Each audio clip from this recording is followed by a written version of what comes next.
સાહેબ, આગની ઘટનાઓ જે રીતે સામે આવી, લાસ્ટમાં એટલાન્ટિસ બિલ્ડિંગમાં પણ આગ લાગી, ત્યારબાદ કોર્પોરેશનના ફાયર વિભાગ દ્વારા નોટિસો ફટકારાઈ છે અને ચેકિંગ પણ હાથ ધરાયું છે. શું કામગીરી અત્યારે ચાલી રહી છે? જે ચેકિંગ છે એ તો અવિરત ચાલી રહ્યું છે.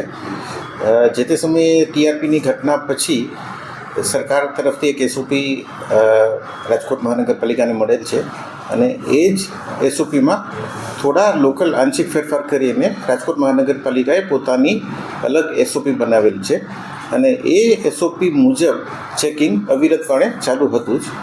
હાલ જે આપણને વધારાનું માનવબળ મળ્યું છે, જે ફાયર પ્રિવેન્શન વિંગ અંતર્ગત આપણને જે વધારાનું માનવબળ મળ્યું છે, એનાથી આપણે એ ચેકિંગને વધુ સઘન બનાવ્યું છે અને હાલ હું માનું છું છેલ્લા થોડા સમયમાં 500થી વધુ આપણે મિલકતોનો સર્વે કરી અને જ્યાં ત્રુટીઓ હતી ત્યાં આપણે નોટિસ આપેલ છે.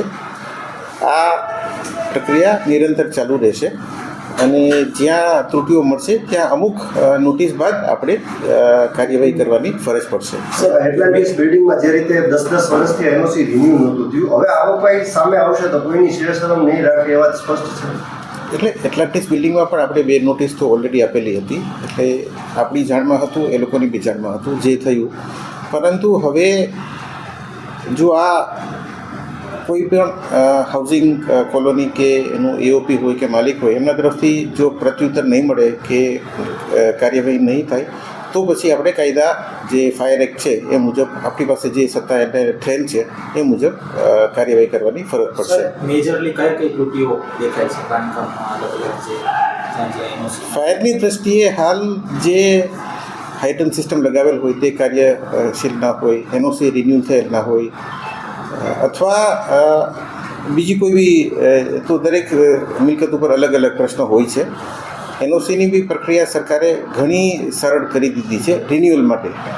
એટલે હું માનું છું એમાં પણ કોઈ હવે પ્રશ્ન નથી. સાહેબ, જે પ્રમાણે આગની ઘટનાઓ બની રહી છે, રાજકોટમાં પણ ફાયરમાં જે જગ્યાઓ ખાલી છે હજુ ભરાઈ નથી. ખરેખર જે સ્ટાફ પૂરતો હોવો જોઈએ તેમાં પણ ક્યાંક ના, હું માનું છું કે અગાઉ એ વસ્તુ કદાચ સાચી હતી, પણ હવે તો જે ભરતી છે એ રિગરસ થઈ રહી છે. આખી એક નવી ફાયર પ્રિવેન્શન વિંગ આપણે ઊભી થઈ ગઈ છે. એટલે હું માનું છું બહુ ટૂંક સમયમાં તો તમામ જગ્યાઓ ભરાઈ જશે અને હું માનું છું માનવબળ જે છે એનો તો કોઈ આપણને પ્રશ્ન રહેશે જ નહીં. ઓકે.